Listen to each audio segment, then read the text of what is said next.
The thing that I have been most attacked for years has been the fact that I have stepchildren. For years and years and years, what the attack is. And that's not going away. You know what the really funny part about this is? When you look at it, I think the thing that really, really annoys these people, especially these chicks who want to come after them all the time, is that they get roasted constantly by the red pillars, Isabella DeLucas and all of these thoughts online who pretend to be conservative girls. They think that Rachel Wilson should receive the same level of ire, but they don't understand. So he goes into well poisoning first, politics of personal destruction. You guys kind of get that. But then he goes into the red pill allegations. I want to start from there. This opportunity to clarify a multitude of positions that people are under very wrong impressions of. The first one that we need to get into is red pill. And so I don't need to tell you guys that this was just the most outrageous allegation. The red pillar allegation.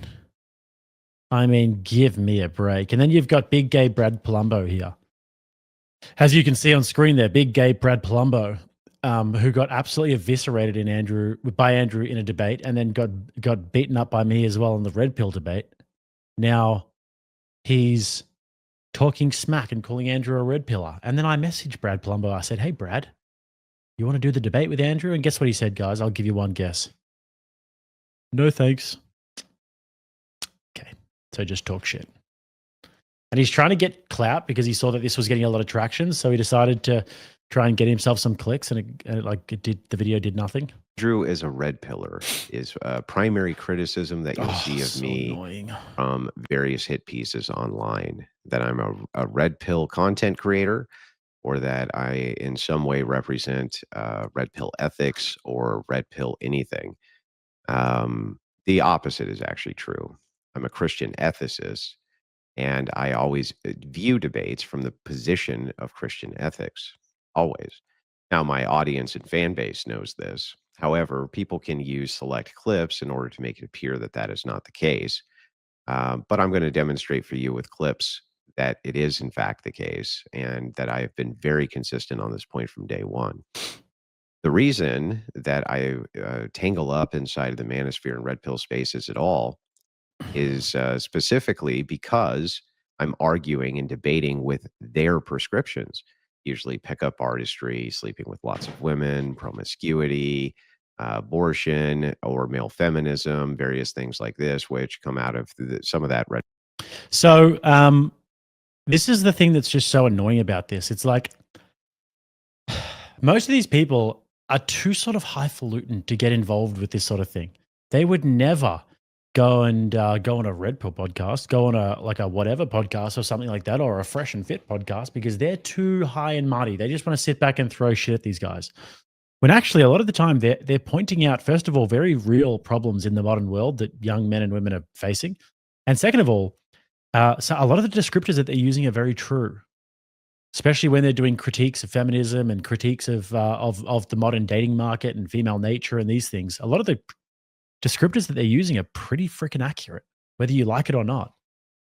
Whereas what we decide to do, and why we're more than happy to go on these podcasts, is because we will steelman their position, try and understand their position, and then counter it. Pill content space.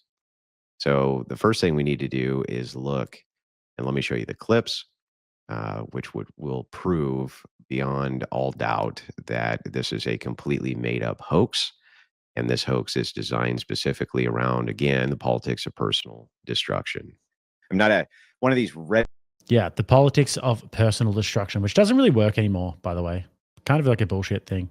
Pill PUA teachers who write some kind of program and tries to sell it online. I'm a political commentator, a political pundit, and a political debater. How could you ever say that you craft a better society than I, as a Christian ethicist, would craft? My view, I'm a Christian ethicist, and I focused on politics, and specifically politics.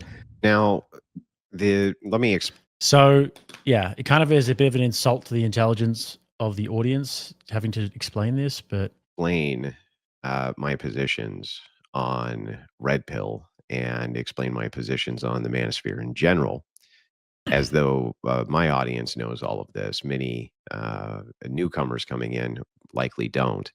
But again, this is consistent across my content for years. So let's start with what the position is. The position is that Christian ethics are superior to all other ethical purviews and worldviews. And that's where I argue from. That's the position that I always argue from. Can there be some overlap with other worldviews? Yes. That's every worldview which exists. There's probably going to be some kind of overlap. An example of this is red pillars really hate feminists a lot. At least many red pillars do. And I debate often against feminism, again, from a Christian worldview. And I utilize arguments which have been picked up all over the internet, like force doctrine and things like this, which I interjected into the ethos to help as a weapon against feminism. One of the major issues here that the reason I think I get conflated with the manosphere red pillars and things like this, because I do some debates in that sphere.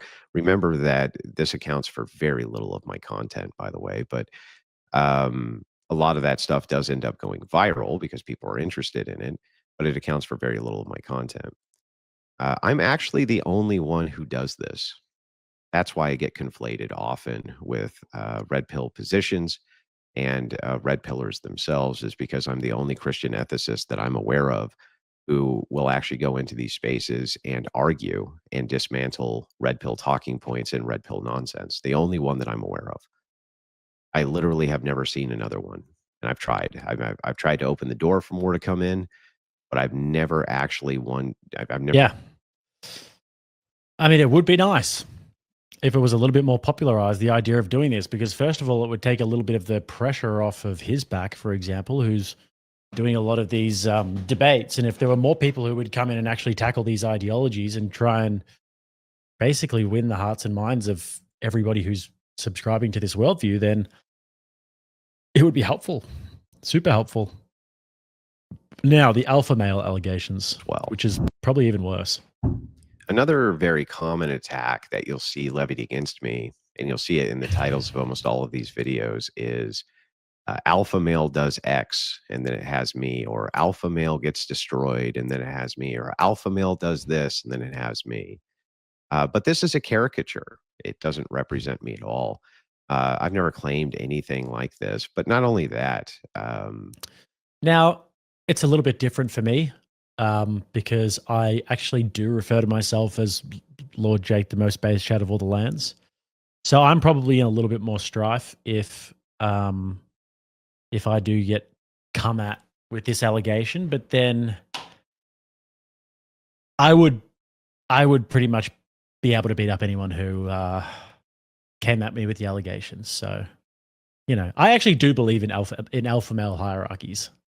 So I guess maybe I diverge a little bit from Andrew here, but he's never claimed to believe in this sort of thing, and he's never claimed to be an alpha male. Whereas I actually do believe in alpha male hierarchies. Not saying that I'm some alpha male. I think that I'm more alpha than other guys, but definitely not like some sort of crazy alpha male. I'm not Wes Watson, you know. I had a very famous interaction with a gentleman named Wes Watson, where I gave a complete and total and thorough debunking of materialism, where I rejected materialism, rejected this idea of alpha male nonsense. My definition of success is having a family, having children, and being part of the apparatus of the world. And true wealth is a rejection of materialism. As Christ said himself, what good does it benefit a man to gain the entire world at the cost of his soul? And essentially, when I think of wealth, I think of materialism. It's okay to have materialism. It's not against Christian ethics to become rich, become wealthy. But I just think it's all beside the point, ultimately. So when you really think about that, guys, like that was a huge, massive clip. That just went viral. Everybody was covering it. And you know why? It's because it struck such a nerve within the culture that we had never really seen before, because the Red Pill movement has all of this traction, right? You got guys like Tate and Fresh and Fit and whatever, and all these podcasts, but they sort of do still exist in an echo chamber because nobody actually comes in and challenges their worldview. Everybody either agrees with them and listens to their content and is in agreement, or they just throw shit at them. The feminists throw shit at them. The liberals throw shit at them. The conservatives throw shit at them. The Christians throw shit at them. That's just basically the way it goes. So it was this strange little thing where these two giant ideologies were sort of existing side by side, the conservatives and the feminists, with all of this overlap that wasn't being addressed. So then Andrew comes onto that stage with this event in front of a huge away audience, red pill audience. And then he's faced with the actual human embodiment of materialism and of the nasty parts about what that movement has created.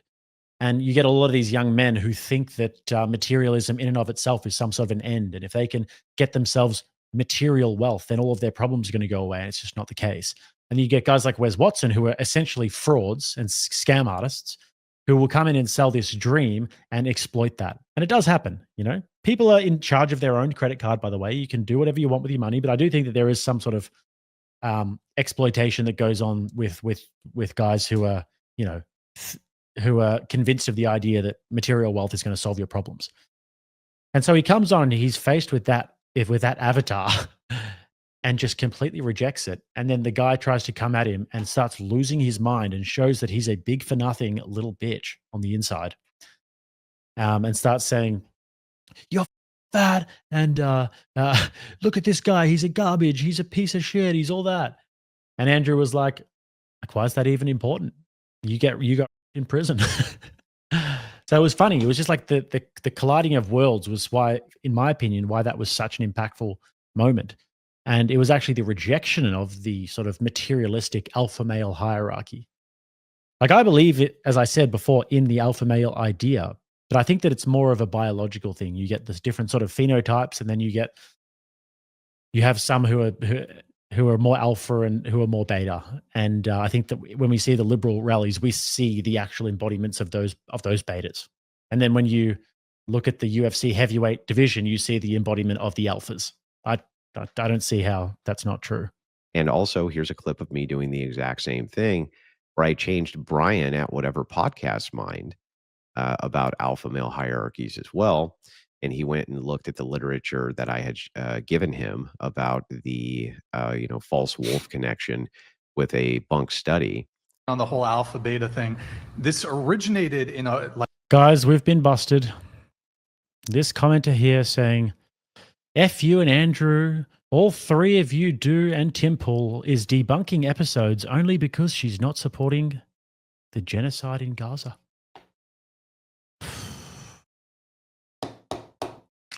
Where do we go from here, guys? Where do we go from here? Where do we go from here? You see, all of these debunking episodes that I've been doing, where I've been debunking Candace Owens and all of her claims, it's true. It's only because she doesn't support the genocide in Gaza. That is my main objective: is Zionism, is to push the pro-Zionist agenda. And I didn't want to get called out, but I don't know. What am I going to say? The guy's true. Like, what he just said is true. I'm busted. I'm sorry, guys. like someone who did a study on wolves, but it actually was totally debunked. There's more nuance to this whole the categorization in wolf packs, for example, than an alpha. Yeah, it's not so easily broken down into just alpha and betas. So, but it is somewhat helpful a little bit. But and I've always claimed that alpha hierarchies are nonsense. So the idea of like alpha male does this and that, that's all clickbait. Not only have I never presented myself that way ever, but it's a caricature which is used to attack me instead. Yeah, V. Scott makes a good point here. To that chatter before, why are you gay? Because I don't fit. So he says here, the alpha hierarchy is nonsense. I've never said such a thing about myself. You are just making shit up because you can't verbalize what's wrong with this take. Go ahead and try. You can't. It's totally reasonable, and you are an idiot. It's that simple. At any of those boxes, I'm not like a gym nut or overtly aggressive or various things like this. I'm just not. I can be aggressive in debates sometimes.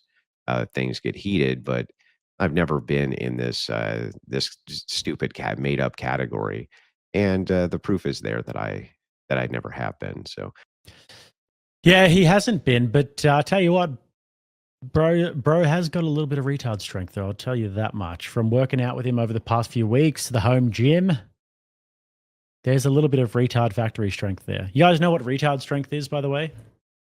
Retard strength is people who don't really look that strong, but they're sort of just like really aggressive and competitive. We all know people like that, and then they just randomly pick up something really heavy and start lifting. I'm like, where did that come from? Ultimately, this is another attack which is designed around creating a caricature of me and then attacking that. And unfortunately, you can rage bait clips and make anything appear like anything. So another major criticism which is levied against me, this one is really silly, is that um, is that I give men advice, that I do some sort of advice giving to men and tell them that they should follow in my footsteps, or that I have life figured out or something like this. I understand where this criticism comes from as well. This criticism is levied because many people who are in the manosphere space run various advice courses and pick up dating courses and various things like this. Of course, most notably, Andrew Tate did something similar to this. I don't know all the details specifically, but it's a very common thing. And so because of that, there's a natural assumption that I must be doing the same thing, that I'm trying to teach men how to be, I don't know, great pickup artist gurus or some crazy nonsense like this. None of it's true. In fact, the opposite is true. I purposefully go out of my way not to give advice. That's not. Now, once again, this is something that I am guilty of, because I do give advice and give advice to young men, and I give advice about dating and about picking up chicks. Guilty. Guilty as charged. But he doesn't, right? And obviously the allegations aren't against me, but I'm just saying, like, if these were levied against me, that would be fair enough. And I do go on these podcasts and I do come from a different perspective, because when I'm on the Whatever podcast, I will talk about dating and women and picking up girls and these sorts of things, and going abroad and what it's like dating girls abroad. And I do actually think that there are the alpha male hierarchies, as we said before, and I will give young men advice, particularly when it comes to fitness. I was a personal trainer for years, did competitive boxing for years, so I'm happy to do that sort of stuff. Whereas he actually just strays away from that, always doesn't give advice, doesn't try to claim to be an alpha male of any sort, and doesn't do any sort of dating courses or anything like that. So everything he said here is totally justified. What I'm here for. I'm only here to represent a worldview and nothing more. Again, here's clips and proof of me saying over and over again, don't ask me for advice. I don't give advice. I don't do advice. Jake is feeling called out. No, I'm not feeling called out. I'm just sort of trying to demonstrate here that these are the things that he's never said. But I'm making the video, right? So, and we kind of like, we do a lot of work together and business together and shows together and everything. So I'm just giving an example of, if people wanted to levy those accusations at me, that would be fair enough. But not with him. It's ridiculous when they say it about him.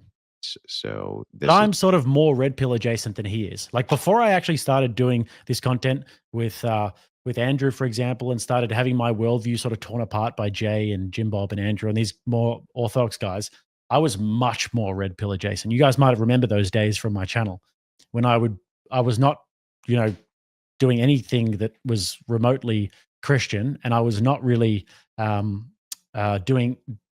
Like, I would have been very surprised if you had have told me 2 years ago that in 2 years I would do a live debate in favor of Christianity. I would have been very surprised about that. Put it that way.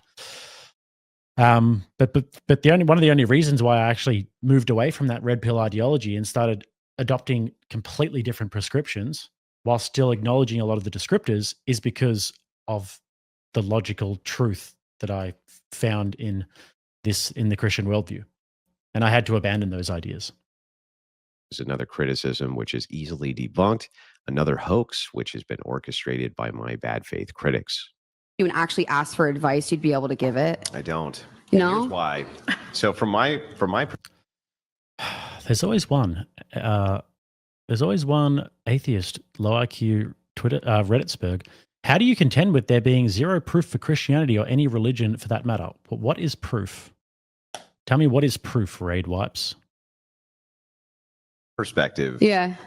You want Exactly. Well, it's not just they don't want to their life, but I think that unless you intricately know a person's situation from the inside out, and it takes a long time to do that, Yes. to really get to know a person, Mhm. that any advice you give them is likely going to be bad unless it's basic. The reason, so I'm very cautious about giving advice to people, and here's why. Okay. The first reason I'm very cautious about giving advice to people is because I think it's actually mostly irresponsible unless you really know a lot about that person's personal situation, their family dynamics. Okay, well, fair enough. He says it's a real question. Sorry for making fun of you then. It's a real question I'm struggling with. People just use the Bible as proof, but that's like using cat in the hat to prove he's real. Sorry, I'm just dealing with religion struggles. No problems. I thought you were taking the piss. My bad. My bad. So the reason why I ask you what is proof is because in order to have a standard for truth, or in order to have a standard for any of these things, for what proof is, it requires it to be, it requires some sort of objective standard that is predicated upon something that's external to yourself, right? So if proof exists, or if some sort of objective truth exists, it has to be external to your mind. It can't just be predicated upon the mind, or else it's just purely subjective. So when I say proof, I would say things like logic, mathematics, love, and all these metaphysical categories would actually be proof that there is a mind behind that. It has to be objective outside of us. So if it's outside of us and there is order to the world and there is order to all of these sorts of things, then I would say that that in and of itself would be proof that there has to be some sort of a divine mind that created these systems. If that makes any sense. But help me to, if there's a better question, then help me to clarify it so I can know exactly what you're struggling with. Their income, all sorts of different factors that I could actually give you advice that would be detrimental to you. What age of men do you give advice to, Andrew? I don't give advice to men. Now, I wanted to cover as well that I have never strayed away. It's a really good point by Darth Maul here. Says, if you're having religious struggles, watch Jay die. He'll set you straight. Yeah. Like, I can't articulate this. I've been talking to Chase Haggard over the past few weeks as he was staying with Andrew as well. And he's brilliant at articulating these ideas. And I'll just hammer him with questions all day. What about this? What about this? What about this? What about this? And essentially, in a simpleton way of explaining it, the argumentation is that there is no actual explanation for logic and for metaphysics and for epistemology without the Christian worldview. So if you watch guys like Jay, for example, they can really break this down about all of these different things that we'd call transcendental categories and why they would require the Christian worldview in order to explain it, and why it's like a well-rounded worldview. From my message. Again, hostile environment after hostile environment, and I have been in them, doing debates and battling with people for years. So there's nothing new on this particular front. But again, the idea that I have some changing message or something like that is just silly. I've always stayed on the same exact message, which is to battle these people from the viewpoint of Christian ethics. And so I'm usually on the pull point saying, no, all this stuff is bad. And what they would have us do is leave ourselves at the mercy of having these things kind of go unchallenged and unopposed. And it's due to the fact that I oppose these various degenerate things, such as prostitution, H sexuality, and other things like this, that I'm under such consistent and constant attack from both the left and then the kind of weaker Christian factions who refuse to engage at all in any of these spaces, and thus leaving them completely unchecked. The next criticism. Yes, completely agree. Like, they would much rather throw stones from the outside, right? And this one is probably the most amusing for the Crucible audience and for me. The thing that I have been most attacked for years has been the fact that I have stepchildren. This has been for years and years and years what the attack is. And that's not going away. That's always been the primary vector for the politics of personal destruction, because I am conflated as being a red pillar by laymen who aren't familiar with my content. This is the primary mode of attack. And the goal of this is to try to turn certain audience segments against me, because many people are against, a person being a step parent. or various things like this, which I And you know what the really funny part about this is? It's that actually, when you look at it, I think the thing that really, really annoys these people, especially these chicks who want to come after them all the time, is that they get roasted constantly by the red pillars, right? Your Isabella DeLucas and all of these thoughts online who pretend to be conservative girls. And they think that Rachel Wilson should receive the same level of ire from these red pillars.